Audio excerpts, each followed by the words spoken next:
Okay, with every video that I do, I want to make sure that there is at least one or two educational themes or learning possibilities included.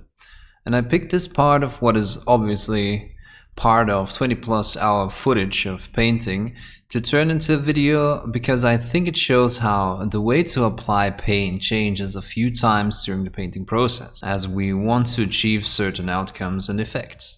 I picked Spattered Crimson by Reaper as a main color and I mixed it with Mephiston Red. This made for a good, intense and deep red base color. Now I have a couple of go-to colors when I do certain things, and in the case of red, orange-brown has become one of these staples in my painting. You see, as I mix the colors it becomes that interesting highlight color, and this is hard to describe, but the fact that I don't need much effort here to instantly create a pleasing result is what makes me use these colors over and over.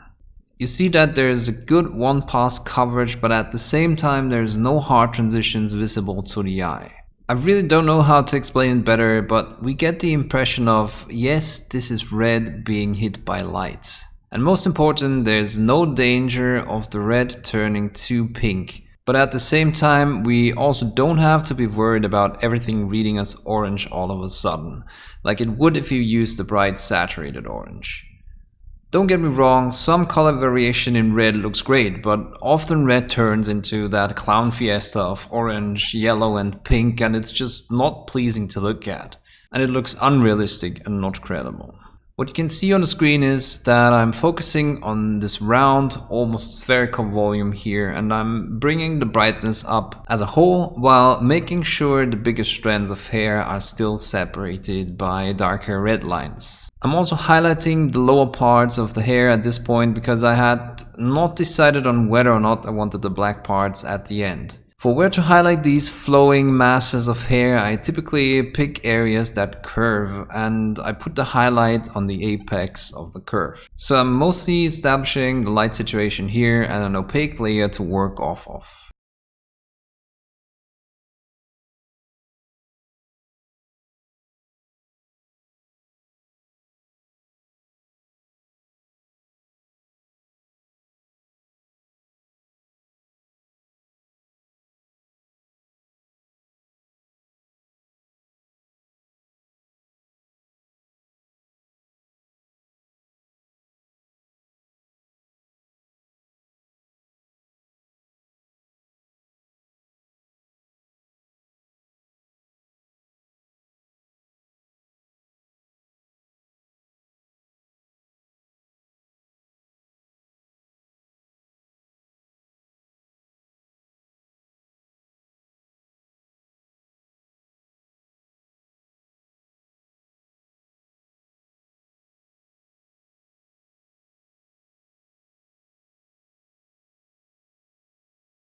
I decided to make most of the front of the plume lighter as this was the highest up part, and to create an area that would look like light would reflect there, I added ice yellow to the mix.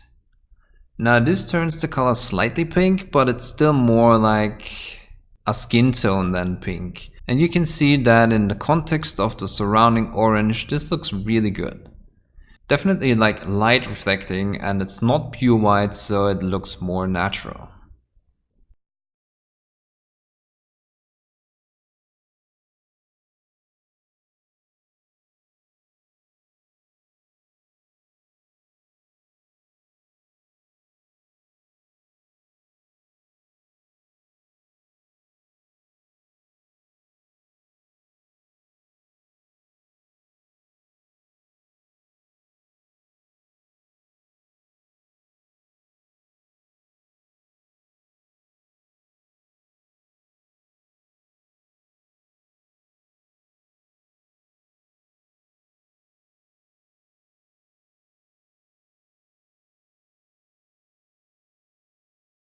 Now this looks good in its own, but I wanted a bit of a smoother transition, so I mixed a mid-tone and glazed over these transitions. As always, going back a bit darker with your mix and transparent glazes is always fine to do when you want to correct something.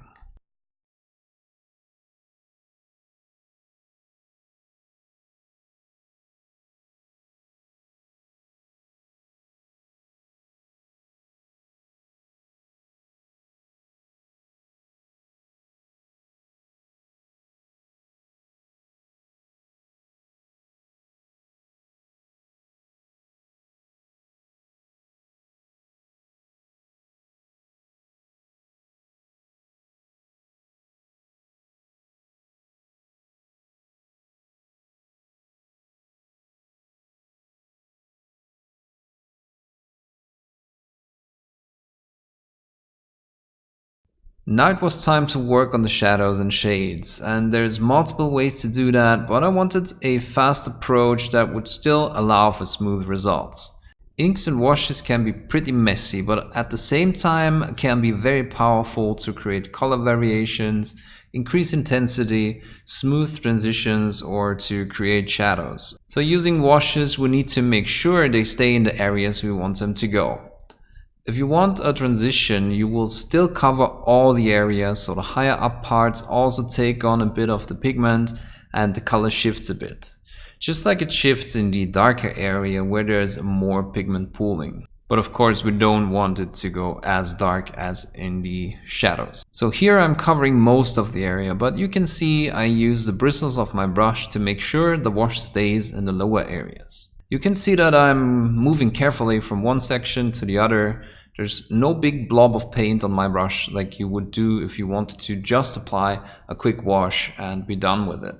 It's important to be patient and let every coat fully dry before applying another one. Already looking good, but some deeper areas still look too bright, so I'm applying another layer of the wash. This time I'm not touching the areas I want bright because the first layer tinted them enough and everything is unified. So here we are purely working on value shades, value differences.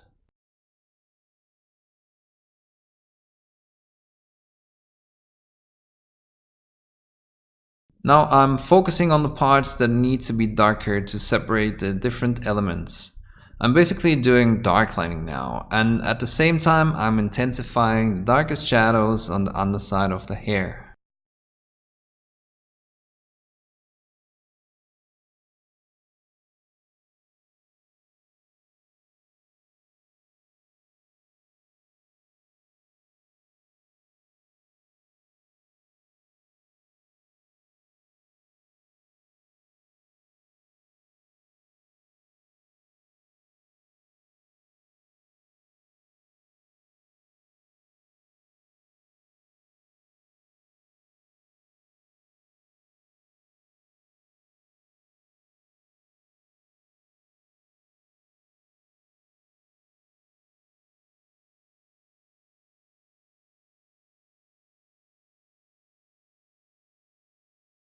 You can kind of see that I'm struggling to do something interesting with the end of the plume here, so I left it be at the time and continued to define the dark lining and made sure that there was a separation between the strands of hair at the start of the plume.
Ultimately, looking at it, I thought it would look good if the end of the hair faded into black, so I mixed an actual black color to the wash and carefully applied more opaque layers.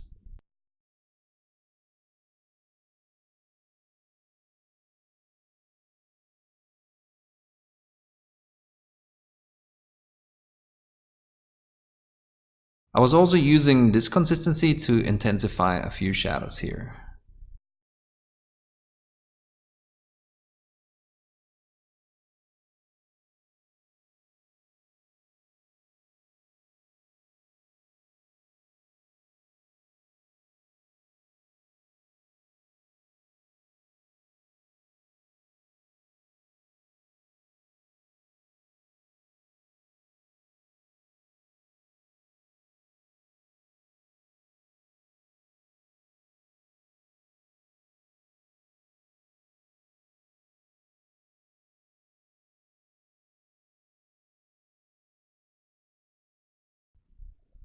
I'm mixing a bit of spattered crimson and black. I'm distinguishing the separate strains a bit more with some dark lining.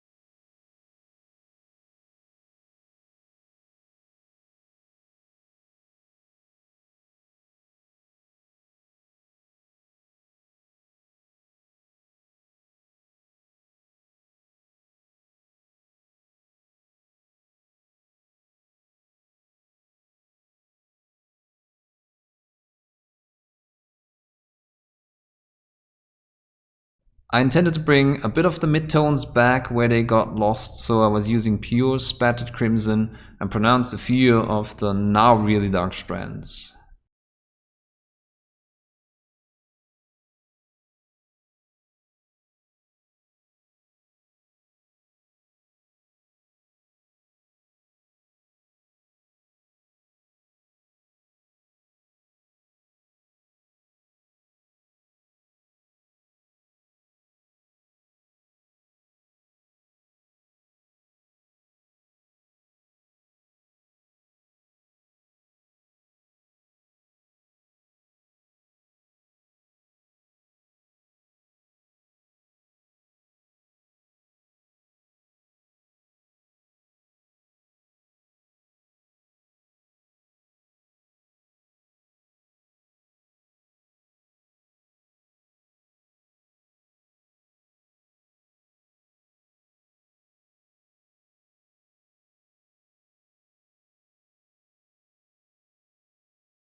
The black parts needed some highlights, so I initially mixed ice yellow into black, which gave an interesting gray.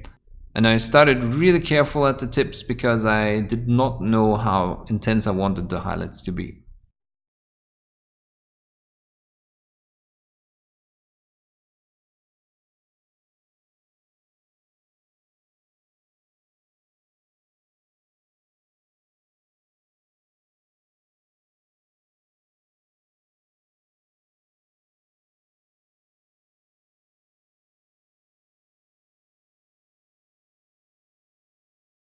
Realizing I went too light too fast, I applied a few washes of black again.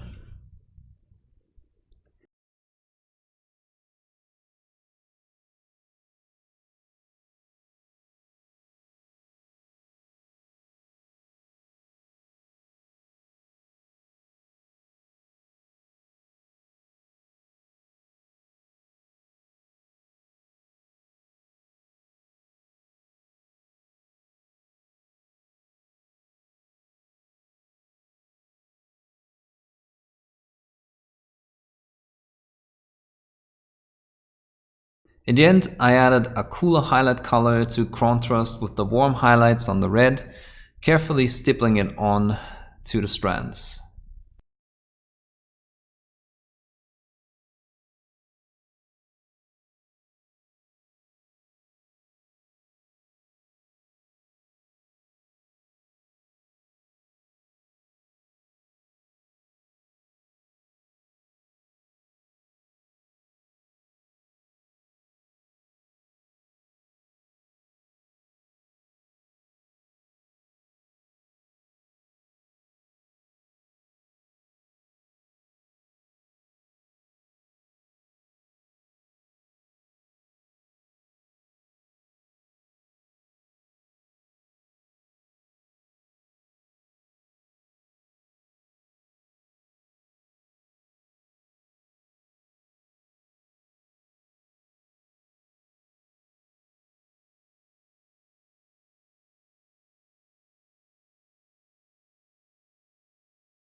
And that's it. I really like it. Great result and doesn't even take too long either.